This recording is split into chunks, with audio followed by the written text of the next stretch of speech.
Welcome to Tarun IAS. जैसा कि हम डेली आपके लिए करंट अफेयर लेकर आते हैं, आज 5 नवंबर 2022 का करंट अफेयर समसामयिक घटना है। जो 5 सबसे महत्वपूर्ण जो समसामयिक घटनाएं हैं आपके एग्जाम के लिए, उसके बारे में हम डिस्कस करेंगे। तो समय को बिना गंवाए हुए हम शुरुआत करते हैं आज का करंट अफेयर। तो पहला जो करंट अफेयर है, आज की जो समसामयिक घटना है पहला, वो है आपका चीता से संबंधित।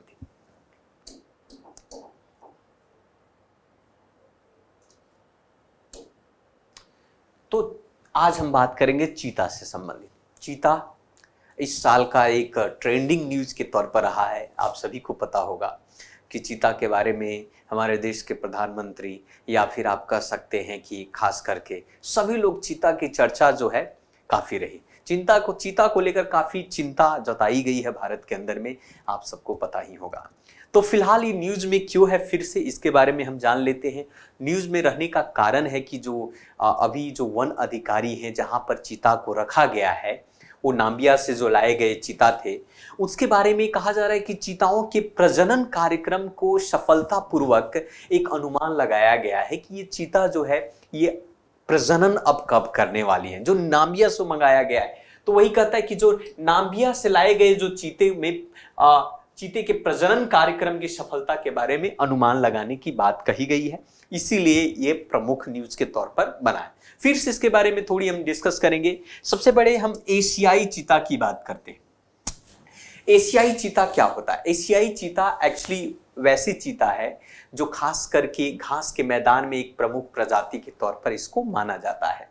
और आप ये देख सकते हैं कि भारत में आप देखेंगे कि 1952 में जब हमारा देश आजाद हुआ, आजाद होने के आप 4-5 साल बाद ही भारत में ये घोषित कर दिया गया कि एशियाई चीते भारत के अंदर में अब नहीं है। मतलब कि 1952 तक भारत के अंदर में चीता पाया जाता था, लेकिन चीता भारत से क्या हो जाता है, विलुप्त हो चुका। और वर्तमान में ईरान में केवल ये 12 जीवित हैं, ये ऐसा माना जाता है। ये छोटी और पीले आंख वाले आप इसमें देखेंगे, ये चीता जो है एशियाई अफ्रीकन चीता, एशियाटिक चीता, तो ये देख सकते हैं कि इसमें पीली आंख वाली होती है, छोटा होता है और पीली आंख वाली। हमने चर्चा भी किया है कि ये अफ्रीकन चीता और एशियाई चीता के बीच में अंतर क्या है। चीता के बारे में और पैंथर के बारे में भी, हर चीज के बारे में आप कभी कभी पूछ देता है। तो एशियाई चीता जो है भारत के अंदर में 1952 में ही विलुप्त हो चुका था। फिर से नाम्बिया से हमारे देश के अंदर में इसको फिर से लाया गया। इस चीजों के बारे में इसकी चर्चा की गई थी, है ना। दूसरी बात, इसके बारे में थोड़ा सा हम समझ लेते हैं कि ये जो एशियाई चीता होता है, इसमें अधिक फर होते हैं। फर मतलब आप देखेंगे जिसको रोया भी कहा जाता है उसकी, है ना। तो इसमें थोड़ा सा आप देख सकते हैं कि फर ये दिख रहा है आपको, फर होते हैं और छोटा सिर होता है। सिर इनका क्या होता है, छोटा होता है। लंबी गर्दन होती है, गर्दन भी आप देख सकते हैं, ये लंबी गर्दन है आपका यहाँ पर, है ना, लंबी गर्दन होती है। और आमतौर पर लाल आंखें होती है, इनकी आंख जो है आप देखेंगे लाल हो जाती है। इनको क्या किया है कि IUCN में गंभीर रूप से संकटग्रस्त के तौर पर इसको माना गया है ना। और CIT में प्रविष्ट फर्स्ट में इसको रखा गया है। इसको रखने के पीछे कारण कि हमारे देश में जो वन जीव संरक्षण अधिनियम है, जिसे वाइल्ड लाइफ प्रोटेक्शन एक्ट कहते हैं, सो वाइल्ड लाइफ प्रोटेक्शन एक्ट 1972 के अनुसूची 1 में इसको रखा गया। तो ये प्रश्न आपके लिए बन सकता है आपके प्रीलिम्स एग्जाम में कि क्या एशियाटिक चीता को ये वन जीव संरक्षण अधिनियम 1952 के अनुसूची 1 में शेड्यूल फर्स्ट में इसको रखा गया। क्या है ये छोटी छोटी अंतर जो है आपके एग्जाम में, ये आपको बेहतर करेगा आपकी। दूसरी बात, थोड़ी सी चर्चा हम करते हैं अफ्रीकी चीता के बारे में। अफ्रीकी चीता आप देख सकते हैं, ये अफ्रीकी चीता है और ये एशियाटिक चीता है आपका। अफ्रीकी चीता में कहा जाता है कि ये भी घास के मैदान में ही पाया जाता है। लगभग आप कह सकते हैं कि 6500 से लेकर 7000 अफ्रीकी चीता अभी भी जंगल में मौजूद है, मतलब इसकी जनसंख्या है। और आप इसकी तुलना करेंगे एशियाटिक चीता से, अगर आप तुलना करेंगे तो ये आकार में थोड़ा सा बड़ा होता है। मतलब एशियाटिक चीता जो होता है वो छोटा होता है और अफ्रीकी जो चीता होता है वो थोड़ा सा बड़ा होता है। इस कल्पना में भी आप देख सकते हैं इस न्यूज के अंदर में। दूसरी बात, आकार में बड़ा के साथ साथ अगर हम IUCN स्थिति देखें तो ये संवेदनशील बताया गया है और सीट्स के प्रविष्ट 1 में इसको भी रखा गया है। लेकिन वन जीव संरक्षण अधिनियम 1972 की बात करें आप या वाइल्ड लाइफ प्रोटेक्शन एक्ट 1972 की बात करें तो उसको अनुसूची 2 में रखा गया, जबकि एशियाटिक चीता को अनुसूची 1 में रखा गया था। तो इससे संबंधित चर्चाएं हैं, आप इस पर विचार करें क्योंकि बहुत ही कठिन नहीं है ना, इसको पढ़ने की जरूरत है। थोड़ी सी चर्चा आगे करते हैं। हमारे जो मेहमानी जो भारत में मेहमान बनकर आए हैं अफ्रीकी बनाम एशियाई चीता के बारे में आप सबको पता होगा। कुन्नो राष्ट्रीय उद्यान, ये कुन्नो राष्ट्रीय उद्यान कहाँ पर है आपका? ये एमपी मध्य प्रदेश है, एमपी राज्य में है। और इसमें कौन कौन से जानवर है? चीतल है, सांबर है, नीलगाय है, जंगली सुअर है, चिंकारा हुआ, मवेशियों की आबादी काफी है। अब इसके लिए आप समझ लो कि भाई अब एक मांसाहारी पशु को क्या चाहिए, मांसाहारी जानवर को यही सब चाहिए। वर्तमान में अगर हम बात करें तो पार्क में और भी हैं, जैसे तेंदुआ हुआ, धारीदारी लकड़बग्गा भी, और बड़े मांसाहारी जंतु भी कुन्नो राष्ट्रीय नेशनल पार्क में है। तो इसीलिए जो इस चीता के लिए ये कुन्नो राष्ट्रीय नेशनल पार्क काफी महत्वपूर्ण सा हो गया है ना। तो ये आज की जो प्रमुख थी जिसके बारे में हमने आपको चर्चा किया। चलिए दूसरे न्यूज से सिलसिले में बात करते हैं वंदे भारत। वंदे भारत का नाम आपने सुना होगा। वंदे भारत जो है हमारे देश में सुपर फास्ट एक्सप्रेस रेल है, ट्रेन है। तो वंदे भारत के बारे में ऐसी घटनाएं जो है आपको मिली है खबरों में कि जो कई घटनाओं में गांधीनगर और मुंबई के बीच चलने वाली वंदे भारत एक्सप्रेस चपेट में, क्योंकि ये बहुत हाई स्पीड वाला ट्रेन है और हाई स्पीड ट्रेन के कारण आप समझते हैं भाई जंतु को तो नहीं पता है कि ट्रेन आ रही है, हमें रुकना चाहिए, है ना, या इंतजार करना चाहिए। तो वंदे भारत के जो गांधीनगर और मुंबई के बीच में जो चलती है उस रूट में ट्रेन है, उसके चपेट में बहुत सारे ऐसी मवेशी जो हैं आ जाते हैं, चाहे गाय हुआ, भैंस हुआ या फिर अन्य जितने भी मवेशियां हैं इसके चपेट में आ रही हैं।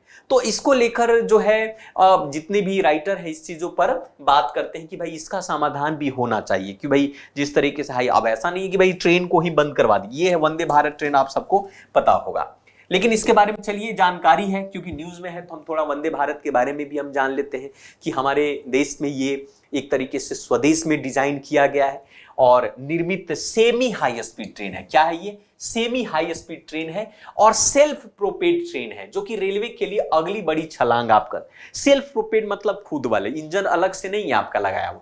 आप बाकी के अन्य ट्रेन में आप देखेंगे तो इंजन बाहर से लगाया जाता है। मेट्रो ट्रेन क्या होता है? सेल्फ प्रोपेड होता है। यहां पर प्रोपेड ट्रेन जो रेलवे से अलग बड़ी है, तो ये सेल्फ प्रोपेड है आपका। दूसरी बात, इंट्रीगल कोच फैक्ट्री चेन्नई के द्वारा यह निर्मित किया जाता है और ट्रेन सेट प्रौद्योगिकी के अनुकूलन ये भारत का पहला सबसे बड़ा प्रयास था वंदे भारत, है ना। ये चलाया गया था। इसे बनाना इसको आप कहा गया इसे बनाए रखना आसान है, कम ऊर्जा की खपत होती है इसमें और ट्रेन संचालन में अधिक लचीलापन है। ट्रेन के डब्बे में यात्री सुविधा जैसे सीसीटी कैमरा, जीपीएस हुआ सिस्टम, बायो वैक्सीन, शौचालय, इन सभी मजबूत है। और इनकी जो स्पीड की बात किया जाए तो 160 किलोमीटर प्रति घंटा के स्पीड से, चाल से ये अधिकतम गति प्राप्त करके ये ट्रेन चलती है ताकि सही वक्त पर लोगों को पहुंचाया जाए, है ना। इसके अंदर में बुद्धिमत्तापूर्ण ब्रेकिंग सिस्टम है, मतलब इंटेलिजेंस ब्रेकिंग सिस्टम, एआई लगा हुआ है आपका, आर्टिफिशियल इंटेलिजेंस वाला ब्रेकिंग सिस्टम लगा हुआ है कि ताकि जो है कहां पर ब्रेक लगे। तो ये वंदे ट्रेन से संबंधित है। तीसरा सबसे प्रमुख जो आज का न्यूज है, मौना लोआ। मौना लोआ नाम आपने शायद नहीं भी सुना होगा या आप जानते भी होंगे। सो मौना लोआ जो है ये आपकी खबर में, ये आप देख सकते हैं कि ये ज्वालामुखी है, वोल्केनो जिसे आप कहते हैं। इस बात का संकेत देता है या ऐसा कहा जाता है कि जो हवाई द्वीप है, हवाई द्वीप का नाम आपने सुना होगा। सो उस हवाई द्वीप पर मोना लाओ ज्वालामुखी फट जाएगा, ऐसा आशंका किया जा रहा है। ऐसी जो है आप कह सकते हैं प्रिडिक्शन किया जा रहा है कि हवाई पर ऐसी स्थिति उत्पन्न हो रही है कि ज्वालामुखी फटने वाला है। सो मौना लोआ जो है उन 5 ज्वालामुखियों में से एक है जो एक साथ हवाई द्वीप समूह के सबसे बड़ी दक्षिण द्वीप हवाई के बड़े द्वीप में निर्माण करता है। ये हवाई द्वीप समूह है आपका, उस द्वीप समूह में ये ज्वालामुखी फटने के कगार पर है और ये उस वक्त के 5 ज्वालामुखी में से एक है जिसका नाम है मौना लोआ। आपके प्रीलिम्स में ये प्रश्न पूछ सकता है आपका। मौना लोआ का अंतिम विस्फोट जो है 38 साल पहले हुआ था और 1843 में अब तक का 33 बार वो फट चुका है। 1833 से शुरुआत हुई थी और 1833 से लेकर आपका अब तक 33 बार फट चुका है। लास्ट जो है आप कह सकते 38 साल पहले ये आपका मौना लोआ ज्वालामुखी फटा था। थोड़ी सी और भी हम इसके बारे में जानकारी लेते हैं। ज्वालामुखी क्या होता है इसके बारे में जानते हैं। ज्वालामुखी की अगर हम बात करें तो पृथ्वी की जो पपड़ी है, पृथ्वी पपड़ी अर्थात कहने का मतलब क्रस्ट की बात करें तो एक उद्घाटन जिसके माध्यम से विस्फोट करता है। आप सबको पता है कि पृथ्वी में क्या होता है, पृथ्वी लेयर बाय लेयर है आपका, उसके ऊपर हमारा क्रस्ट है, उसके नीचे फिर मोल्टेन है, मोल्टेन के बाद कोर है। तो मोल्टेन में जो होता है लावा होता है, और ये लावा जो है पृथ्वी के परत जो है जहां कमजोर परत होती है वो लावा वहां से विस्फोट करता है, बाहर निकलता है ज्वालामुखी ज्वलंत के तौर पर। और वही ज्वालामुखी जो है आगे चलकर बहुत ही तो ये कह सकते हैं कि भाई एक्सटर्नल भू आकृति की हो। तो ज्वालामुखी पृथ्वी की पपड़ी में एक उद्घाटन है जिसके माध्यम से विस्फोट के दौरान गैस, पिघली हुई चट्टानें जिसे लावा कहते हैं, या वो इसको मोल्टेन भी कहा जाता है, राख, भाप आदि बाहर निकलती है। ज्वाला ज्योग्राफी में आप डिटेल में पढ़ेंगे कि ज्वालामुखी क्या होता है, कितने प्रकार का ज्वालामुखी होता है, बेसाल्ट चट्टान क्या, चट्टान में भी ये चीजों को पढ़ने के बारे में, और ज्वालामुखी फटता क्यों है, इन सभी चीजों पर चर्चा हम करते हैं। चौथा सबसे प्रमुख न्यूज है आपका गोल्ड मशरूम कॉम्बो दवा वितरण के आसान बनाने के लिए न्यूज है। गोल्ड मशरूम न्यूज आपने देखा होगा, या फिर आप कह सकते हैं मशरूम के बारे में आप जानते होंगे। मशरूम सफेद कलर का एक फंगस कह सकते हो, फंगी कह सकते हो। तो ये जो गोल्ड मशरूम है ना, वो कॉम्बो जो दवा बनाने के लिए वितरण में इसका काफी काम आने वाला, आसान है। चर्चा में इसलिए है कि आप सबको पता होगा कि बोडोलैंड विश्वविद्यालय के फंगस से संचालित जैव संश्लेषित नैनो गोल्ड कणों पर संयोगात्मक कार्य अंतरराष्ट्रीय पेटेंट अर्जित करता है। ये कहता है कि भाई ये आपका ये गोल्ड वाला जो मशरूम है बोडोलैंड विश्वविद्यालय के फंगस में आपका संचालित जैव संश्लेषित नैनो कणों के संयोगात्मक कार्य के अंतरराष्ट्रीय उसने पेटेंट किया, और पेटेंट के माध्यम से इससे दवा बनाने की बात की जा रही है। तो इसके बारे में चर्चा है। ये क्या है इसके बारे में थोड़ी सी जानकारी ले लेते हैं। तो ये जो गोल्ड है आप कहेंगे जिसको कॉडी गोल्ड, इसको क्या बोलते हैं, कॉडी गोल्ड नैनो पार्टिकल्स। ये 4 भारतीय संस्थानों के वैज्ञानिकों का एक सहयोग प्रयोग के परिणाम से इसको जर्मनी से इसको पेटेंट करवाया है। ये नैनो कण कॉर्डिसम्स या मिलिटेरियस और गोल्ड सॉल्ट से प्राप्त हुआ जो मानव शरीर में दवा वितरण तेज और सुनिश्चित कर सकता है। ये जो आपका कॉडी गोल्ड या फिर आप कह सकते हैं कॉर्डिसेप्स मिलिटरिस एक उच्च मूल्य पर परजीवी फंगस और प्रयोगशाला है जिससे उगाया जाता है। सोने के लवण सोने के आयनिक रसायन यौगिक होते हैं जिसका उपयोग आमतौर पर दवा के बनाने में इसको विकसित किया जाता है। तो ये है, इससे संबंधित हो सकता है, इससे भी प्रश्न आपको बन सकता है। इस पर भी महत्व क्या है, महत्व ये है कि कोशिकाओं में कुशल और सुरक्षित पैठ बनाता है, कवक अपने औषधि गुणों को बेहतर बनाता है, और जैव संश्लेषित नैनो सोने के आप कण को चिकित्सा दवा के रूप में इसका प्रयोग किया जा सकता है। तो इसके लिए ये काफी महत्वपूर्ण साबित हो रहा है।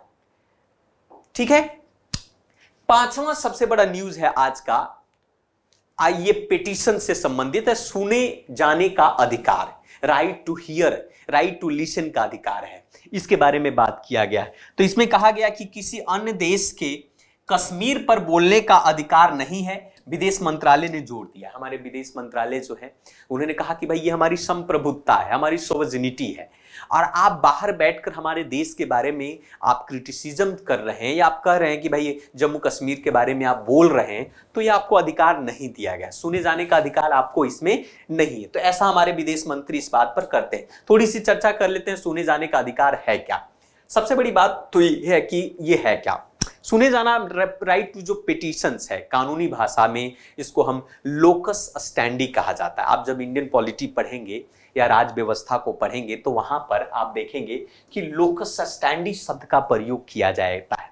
लोकस स्टैंडी क्या होता है, लोकस स्टैंडी का मतलब होता है कि कानूनी कार्रवाई करने का अधिकार या क्षमता या स्थिति, मतलब हम कानूनी, जैसे फॉर एग्जांपल के तौर पर मैं आपको बताऊं कि मान लिया कि एक राहगीर है, राहगीर का मतलब पथिक का मतलब कि रैंडमली आप रास्ते से गुजर रहे हैं और आपने देखा कि एक महिला जो है जिसकी स्थिति बहुत दयनीय है, या कोई व्यक्ति जो है किसी को झगड़ा कर रहा है या किसी को प्रताड़ित कर रहा है, उस व्यक्ति को, राहगीर को या आने जाने वाला व्यक्ति को उस काम से कोई मतलब है, लेकिन ये देख रहा है कि ये मानव अधिकार के खिलाफ है। वो एक व्यक्ति जबरदस्ती, जोर जबरदस्ती उसे पीट रहा है। ऐसी स्थिति में लोकस स्टैंडी के माध्यम से वो व्यक्ति जो है उसके अधिकार को दिलाने के लिए कोर्ट में, सुप्रीम कोर्ट में या हाई कोर्ट में ये पिटीशन डाल सकता है कि देखिए इस व्यक्ति के साथ गलत हो रहा है ना। तो ये बाहरी व्यक्ति ऐसा कर सकता है ये मानव अधिकार को लेकर। तो यहां पर भी जो लोकस स्टडी का अर्थ यहां पर समझेंगे कि कानूनी कार्रवाई करने का अधिकार, क्षमता या स्थिति।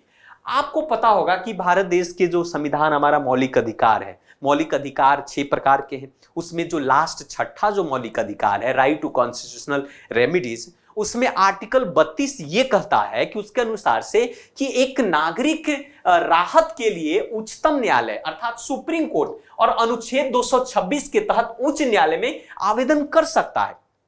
अगर किसी व्यक्ति के मौलिक अधिकार का हनन हो रहा है, उसके मानवाधिकार का हनन हो रहा है, तो आर्टिकल 32 के तहत वो सुप्रीम कोर्ट में जा सकता है और आर्टिकल 226 के तहत वो आपको कहां जा सकता है, हाई कोर्ट में जा सकता है ना, और उसके अधिकार का गुहार लगा सकता है। तब सुप्रीम कोर्ट ने लोकस स्टडी की अवधारणा को कमजोर किया और जनहित याचिका के दायरे को जोड़ी किया, जिसको पेटिशंस कहते हैं, है ना, या PIL कहते हैं, पब्लिक इनिशिएटिव की बात करता है ना।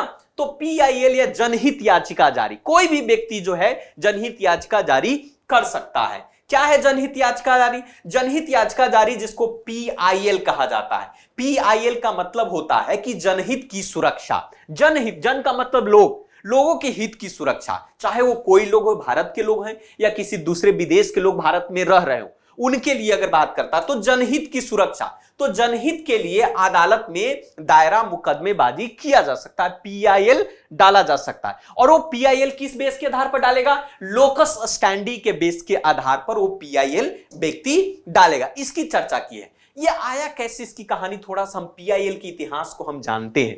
PIL का इतिहास अगर आप पढ़ेंगे तो सबसे पहली बार भारत देश के अंदर में 1979 में, 1979 में एक कपिला हिंगोरानी, है ना, कपिला हिंगोरानी ने एक याचिका दायर की है और उस याचिका में एक प्रसिद्ध केस है जिसका नाम है आपका हुसैन आरा खातून। हुसैन आरा खातून के मामले में पटना की जेल में लगभग 40,000 विचाराधीन कैदियों को रिहाई हासिल की गई इस केस के माध्यम से। और हिंगोरानी एक वकील थे।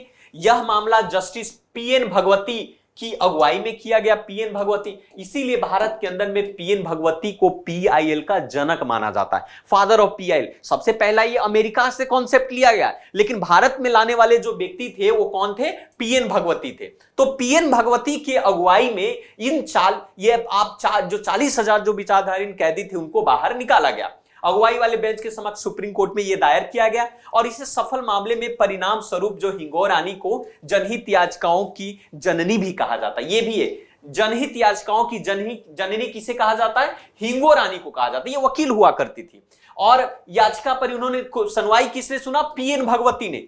अदालत ने हिंगोरानी को एक ऐसे मामले को आगे बढ़ाने की अनुमति दी जिसमें उनका कोई व्यक्तिगत अधिकार नहीं था, जिससे भारतीय न्याय शास्त्र में जनहित याचिका को अस्थायी बना दिया। मतलब कह सकते हैं कि कोई भी बाहरी व्यक्ति जो है मानव अधिकार को मद्देनजर रखते हुए, मानवता को मद्देनजर रखते हुए उस पे हो रहे अत्याचार की सुनवाई सुप्रीम कोर्ट में कर सकता है, याचिका दायर कर सकता है, जनहित के लिए याचिका दायर कर सकता है। इसी से संबंधित इस PIL पर बात की गई है। तो ये था आज का। फिर से मिलते हैं दूसरे वीडियो में आपके नए करंट अफेयर के साथ। So thank you very much. मिलते हैं फिर से दूसरे वीडियो।